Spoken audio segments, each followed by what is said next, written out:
Olá, meu querido telespectador, seja bem-vindo. Eu quero agradecer a sua audiência e você sabe que o nosso compromisso é discutir segurança pública de uma maneira objetiva e eficiente para a sociedade. E hoje temos a honra de receber a doutora Mirelle Gonzalez Maciel, advogada criminalista, professora e também palestrante. Doutora, é uma honra recebê-la aqui nos nossos estúdios. A honra é minha, gosto muito do programa, um prazer estar aqui. Vamos falar sobre segurança pública. Com toda certeza, doutora, até porque eu não tenho dúvida que com a sua expertise vai abrilhantar o nosso programa. Vamos doutora, lá. Gostaria que se apresentasse e falasse um pouco da sua carreira tão longa e tão brilhante para os nossos queridos telespectadores. Quando a gente fala de carreira longa, foi o que a gente estava falando nos minutos anteriores sobre idade, né? Eu comecei a advogar muito jovem, não me vejo fazendo outra profissão, eu sempre me fiz muito contestadora. E quando do direito, eu já sabia que eu gostaria de ser advogada. E as coisas aconteceram em agosto desse ano. Eu completo 17 anos de atuação, sou criminalista com muito orgulho, sempre sofro aquelas perguntas que o senhor também deve sofrer. Você não tem medo? Como que é? Mas, além disso, eu acho que nós somos formadores de opiniões. A docência me foi um presente. Eu sou uma professora convicta, porque eu acho que as ideias e mudanças vem da sala de aula, né? Com certeza. Então, a gente continua com um caminho cheio de esperança e que a nossa Constituição Federal e os direitos sejam sempre prevalecidos, esteja quem for na defesa, mas que ela seja bem feita. Com toda certeza, doutora. Doutora, e a atuação criminal? Desde o início já começou a atuar ou a gente sabe muito bem que na advocacia você começa, faz um divórcio, faz um trabalhista, mas já foi direto no criminal para chegar até essas atuações do júri de hoje em dia? Então, a minha história na área criminal começou no Ministério Público. Tá. Eu comecei estagiária do Dr. Aguinaldo, ali no Tocantins, hoje até procurador de justiça, e me apaixonei e fiquei lá, me formei e continuei assistente dele. E nós sabemos que no estado de Goiás, só há defensor público agora na capital e no interior não existia. E me foi traçado um convite de ser uma advogada contratada para os condenados no sistema prisional de Rio Verde. Então, eu não poderia oferir qualquer tipo de honorários, viveria apenas daquele salário ofertado, que era pelo estado de Goiás. Sim. E eu faria um acompanhamento das liquidações de penas, avaliações de benefícios. E, por sorte, eu estive atuando naquele momento dentro do CIS de Rio Verde, bem na época que foi outorgada a lei dos 2/5. E aquela discussão se retroagia ou não retroagia, o agravo e execução que eu manejei à época, com apoio de todos do CIS, foi o primeiro a ser julgado no estado de Goiás, concedendo e determinando que a progressão fosse de 1/6. E aí, nesse inteirinho, as pessoas começaram a me procurar, então eu resolvi montar o meu escritório. Então, nunca fiz um divórcio, não sei como funciona uma audiência trabalhista, nem como parte, louvado seja Deus. Então, eu não sei, em que pese o meu escritório ter as outras áreas, eu não sei nem sentar para orientar e não me arrisco, né? Eu acho que nós temos de ser especialistas, a gente tem que dar o melhor para quem nos procura e não tenho nada contra quem faça, mas eu acho que quando você começa a flexibilizar muito a sua área, você acaba perdendo alguns plus que pode estar acontecendo na atualidade. A vida é muito curta, né, doutora? A gente costuma até orientar os nossos alunos que quem diz que sabe tudo não sabe nada, né? Exatamente. Então, a gente pega essa sistemática.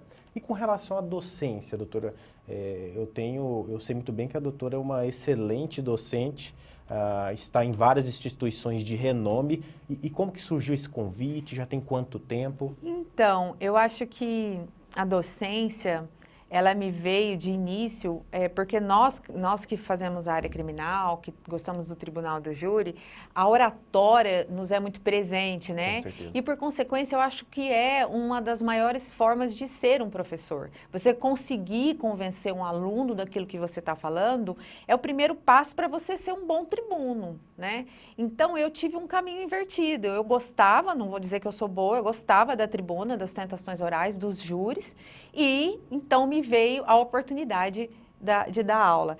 E foi incrível, e logo que a gente começou com os cursos, eu comecei a percorrer o interior sobre cursos profissionalizantes para colegas. Então, principalmente na área do tribunal do júri, porque muitos detalhes, hoje nós temos muitas técnicas para melhorar isso. E aí veio a Rede Júris com o professor James, que é promotor de justiça, que assistiu um júri meu, ficou sabendo, e a gente tinha esse sonho que veio da escola, um campeonato que teve, não sei se vocês ficaram sabendo, que tem que voltar a ter, que é muito bom, de júri simulado de faculdade.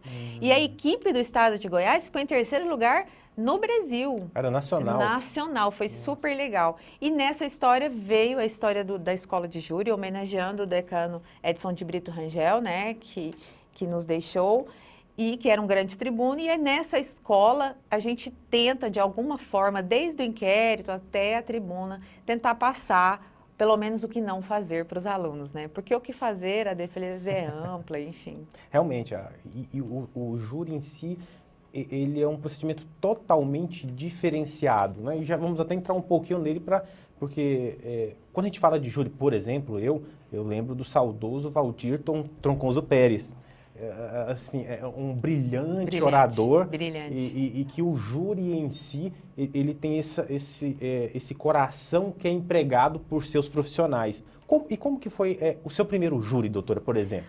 O meu primeiro júri, um querido amigo meu, escritor, juiz de direito, Alexandre Bisotto, ele era juiz no interior e eu estava começando a advogar e ele falou assim para mim, você faz um júri para mim? Eu falei, faço. Ele falou, é amanhã.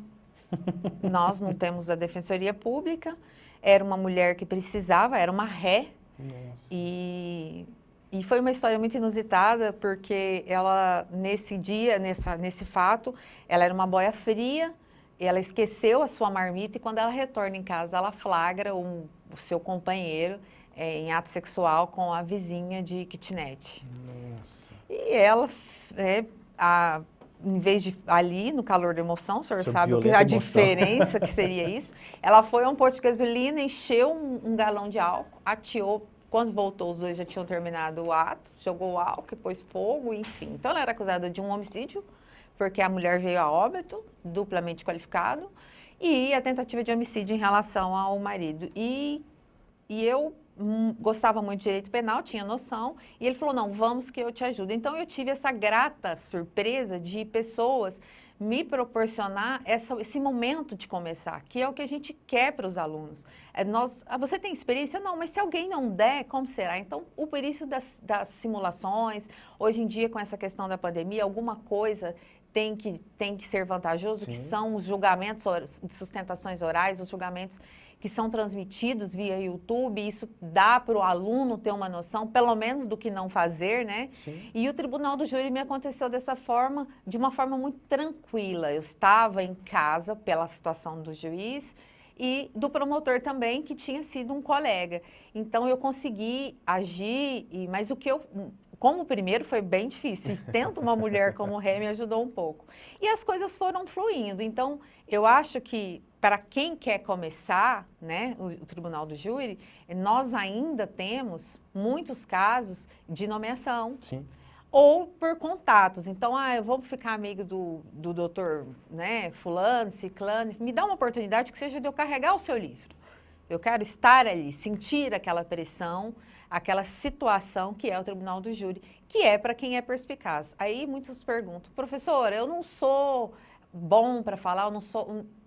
O que nós precisamos citando Alexandre Moraes da Rosa, a teoria dos jogos. Conhecer as regras do jogo, as partes, como proceder. Então, se esse caminho fizer curva, como eu posso fazer? Se ele for reto, o que eu posso fazer? Então, eu acho que, não vou dizer que seria uma fórmula de sucesso, porque eu não acredito nisso, mas hoje eu vivo muito feliz do que eu faço, tenho muito orgulho da minha profissão, sim.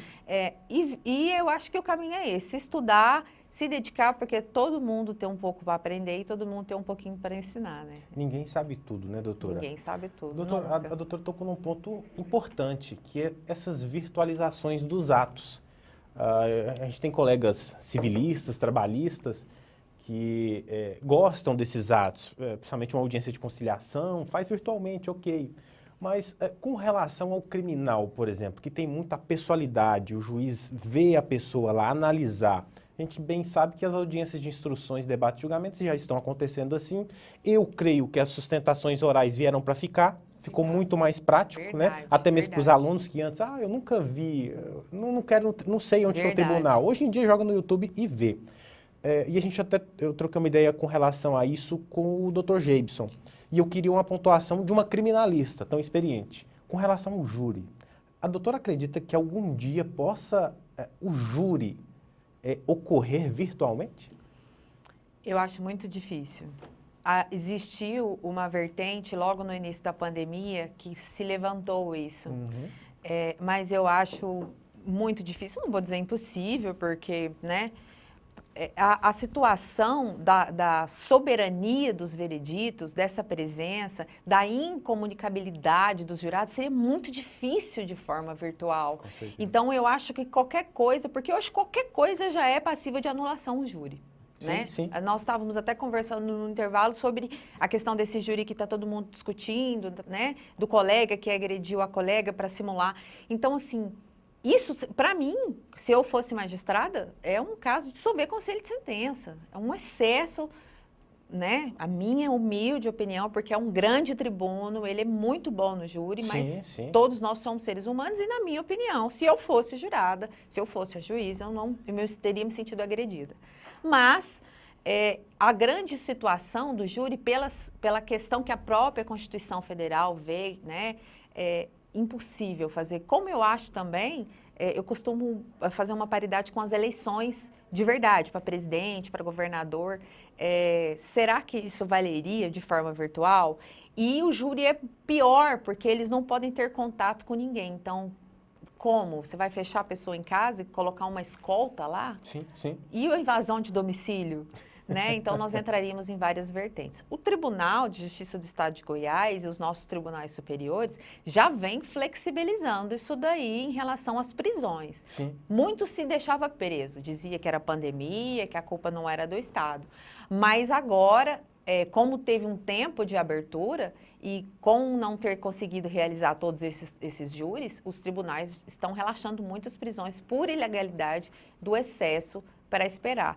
Que, com as devidas ressalvas, né, não podemos generalizar nada quando se trata de direito penal, mas eu acho, no mínimo, pertinente, né, essa situação.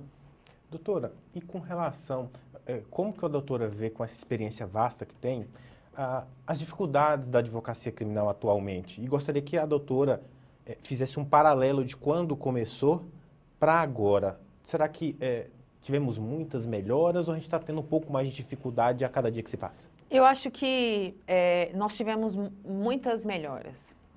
Eu comecei a advogar, vou fazer 17 anos, num ambiente extremamente masculino, né? Total, assim, então eu estava esses dias fazendo uma sustentação oral e assim, estava na hora da sustentação mesmo, eu fiz questão, porque eu fiquei aguardando, vi tantas advogadas sustentando, eu fiquei tão orgulhosa, e ainda eu falei, até o desembargador Itanei comentou comigo, que bom ver isso, porque quando era antes, o pessoal do interior tinha dificuldade financeira, dificuldade da distância, o cliente às vezes não tinha condições, e hoje com a sustentação oral virtual, a gente vê a cara da advocacia criminal. E agora a grande questão é porque a gente se apaixona pelo direito penal. Acha que é mais fácil. Porque até para prestar a prova da OAB, as peças são em quantidade menor, né? Sim. Mas a realidade é muito distante. Eu sou muito adepta a uma teoria do querido amigo, o professor Jader, da Escola de Criminalistas do Rio Grande do Sul, que ele fala muito sobre advocacia artesanal. Sim. Então, assim, você pega aquele caso e estuda como se fosse o último. E eu acho que esse é o grande plus de tudo. Quando eu comecei, eu vinha e via uma advocacia criminal, que talvez você se recorde, embora mais jovem do que eu, que a advocacia criminal era aquela que falava mal da vítima. Sim. Ou aquela extremamente, né, aquele preconceito que existia. E hoje, com a multiplicidade de cursos de direito, com a mídia que vocês sempre estão colocando, isso mudou, as pessoas estão vendo que é diferente. Ainda nós enfrentamos muito preconceito. Sim. porque a dor da família da vítima, ela é replicada no advogado, infelizmente. Mas eu quero crer que vai melhorar. Mas do que era antes, eu acredito que isso já melhorou bastante. Eu sou a prova viva disso. Hoje eu estou sentada aqui, com 41 anos, casada, tenho filho, sou professora, e as pessoas me respeitam como sendo criminalista, que talvez há 20 anos atrás isso seria inadmissível. Eu costumo dizer que, e digo verdadeiramente que, para mim, os profissionais da área de comunicação e a advocacia, que faz a defesa plena, elas são os alicerces do Estado Democrático de Direito. Com certeza. Porque um Estado que não tem defesa e não tem informação, ele não é democrático. E com relação a outro ponto, doutora, este programa, ele é bem eclético. Ele recebe delegados, promotores, juízes, forças policiais, defensores, advogadas, e sempre tem na população, que usa uma linguagem coloquial, que diz essa sensação de impunidade. Da onde será que ela vem? Cada um coloca o seu ponto de vista aqui. E a doutora, com a experiência que tem, gostaria que falasse a respeito disso, mas antes disso, vamos para um rápido intervalo e voltamos já já.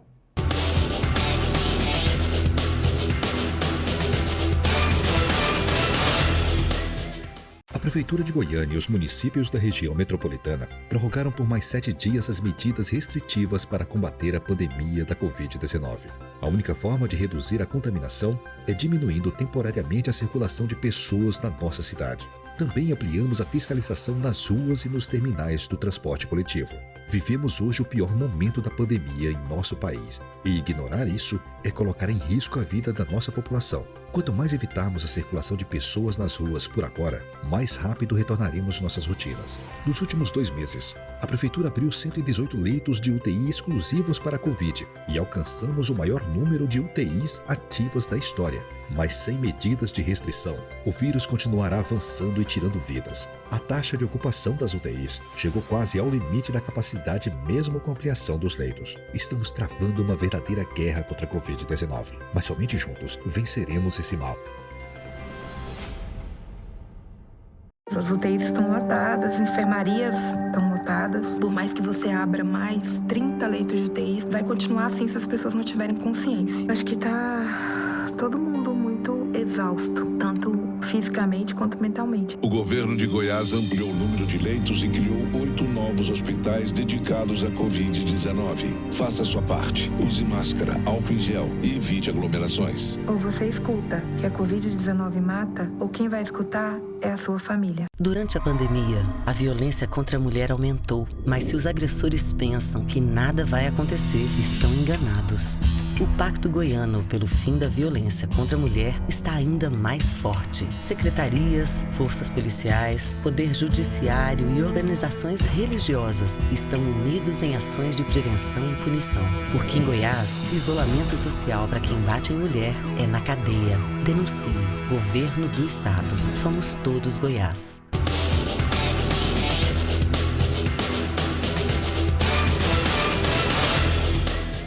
Estamos de volta para o nosso segundo bloco. Hoje temos a honra de receber a doutora Mirelli e vamos voltar a retornar ao nosso questionamento para a doutora. Doutora, essa sensação de impunidade, será que ela advém do quê? Da legislação que branda? De falta de legislação? De falta de servidores? De uma não celeridade do Poder Judiciário? Como que a doutora, como criminalista, vê essa temática? Eu acredito que essa sensação de medo, que é dita como impunidade, ela é falsa. Tá?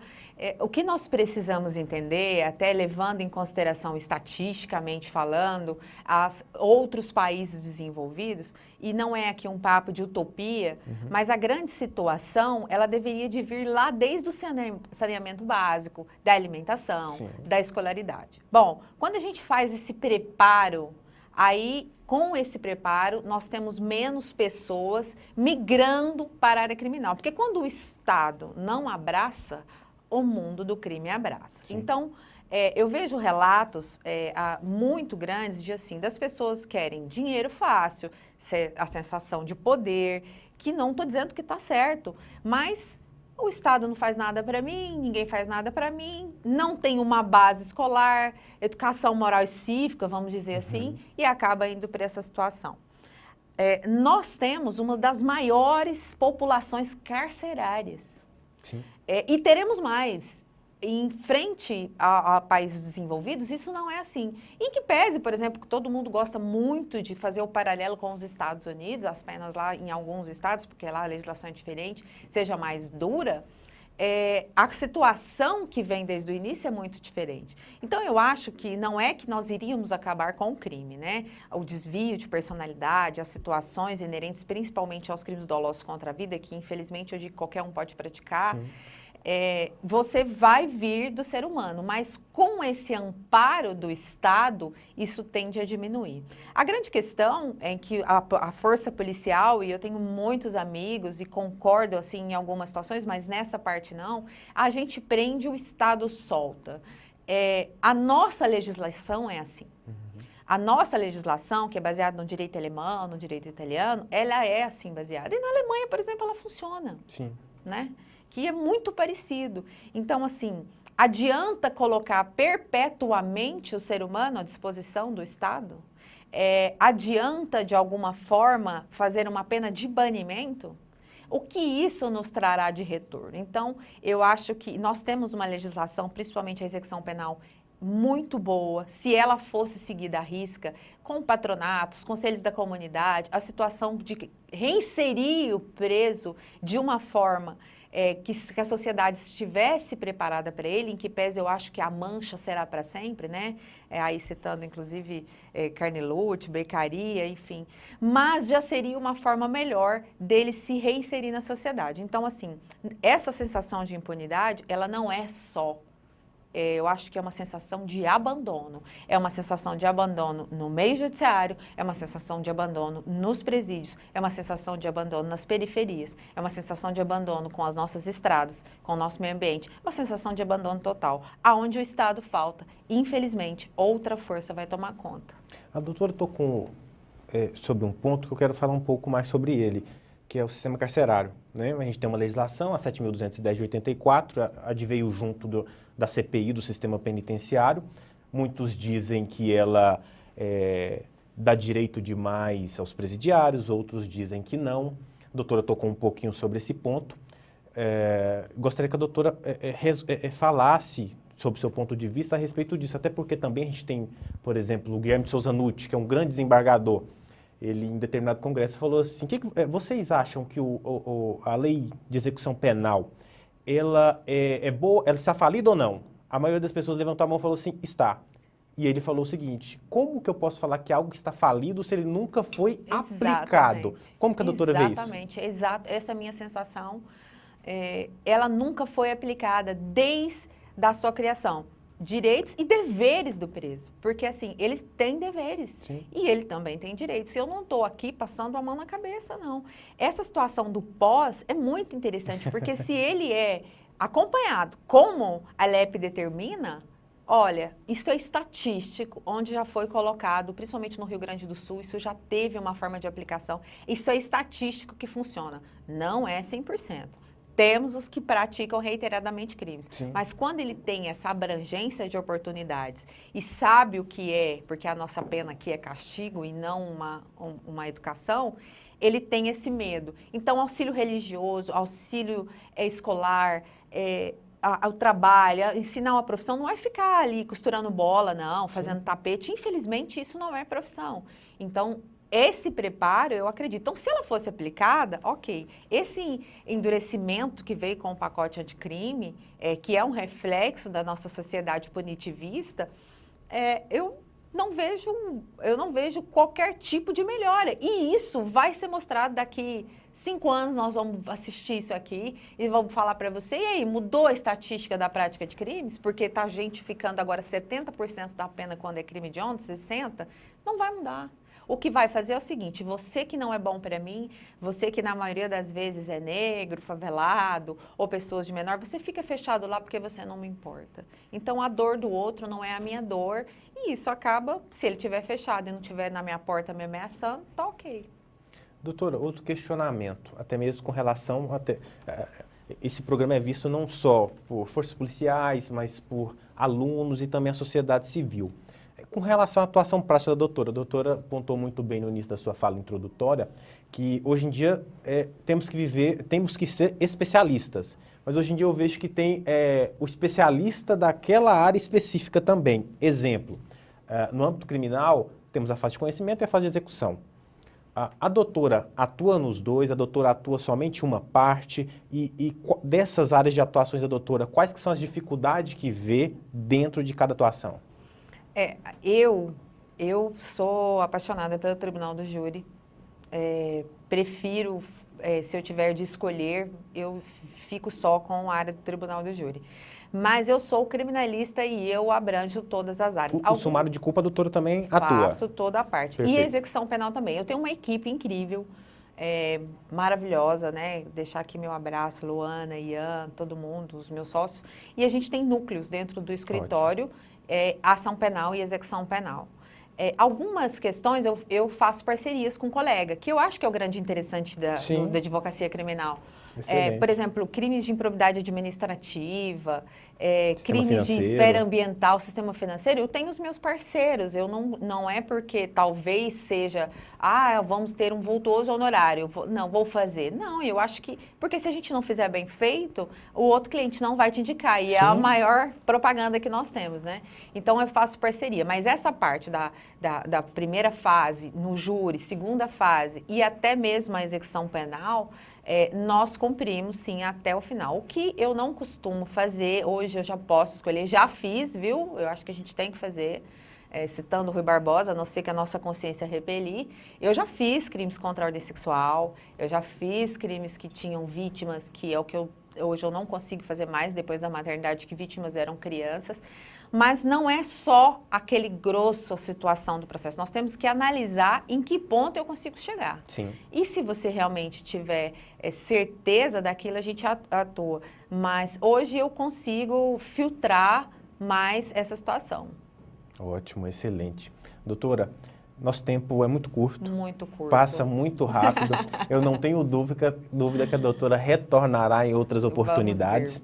Eu quero aqui agradecer de maneira inenarrável a sua presença aqui. Sei que adveio de um interior, que um pouquinho distante aqui da capital, mas o seu esforço e a sua proatividade abrilhantou o nosso programa, doutora. Agradeço. Quero passar para as suas considerações finais. Então, eu agradeço muito, quero agradecer a sua equipe incrível, vocês, quero agradecer a todos em nome da Bruna, dizer que essa oportunidade para a advocacia criminal, que já foi tão rechaçada, para nós mulheres, que muitas das vezes não é vitimismo, Sim. mas nós fomos diminuídas por nossa capacidade, é muito interessante, porque nos bancos de escola, de faculdade, 70% são mulheres, e eu gostaria de dizer a ela que elas podem sim, que nós podemos chegar aonde nós quisermos com estudo, com ética, com dedicação, e não só eu, como toda a nossa equipe, a escola de júri, estamos à disposição sempre que precisar. A gente agradece, doutora. Até porque o toque feminino, ele é importantíssimo em todos os locais, doutora, em todos os locais. Então há necessidade, sim,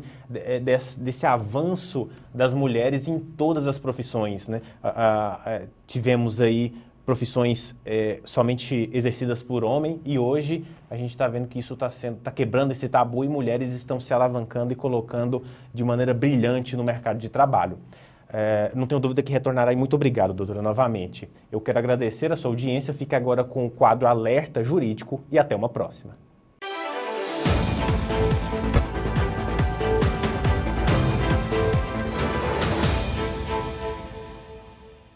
Covid-19 como acidente de trabalho. Como assim acidente de trabalho? Pois bem, no direito do trabalho, a doença ocupacional ou a doença do trabalho também é estabelecida como acidente de trabalho. A ela é equiparado, certo? Então, dessa forma, o que as empresas têm que fazer? O empregador ele é obrigado a manter um ambiente de trabalho salubre, condições de trabalho que promovam a saúde dos seus empregados. Agora estamos vivendo o auge da nossa segunda fase, mortes a todo instante. Então o empregador tem que tomar cuidado, zelar pela sua empresa, por seus empregados, zelar para que aquele ambiente de trabalho esteja em perfeitas condições para garantir a saúde dos seus trabalhadores. E como é que eu vou comprovar o nexo causal. O empregado, ele na justiça, ele pode conseguir comprovar que aquele ambiente de trabalho não estava especificamente cuidando dele, cuidando da saúde dele e contraiu essa doença. E a partir daí, uma eventual incapacidade ou então até a morte desse trabalhador. Sabemos que estamos sem leitos de UTI, 50% das pessoas que vão para a UTI podem estar falecendo. Então, a família poderá pleitear na justiça aí alguma indenização, seja por danos morais, danos materiais decorrentes desse acidente de trabalho. Então, o empregador precisa ficar bastante atento para manter um ambiente de trabalho perfeitamente salubre e promover a saúde de seus trabalhadores.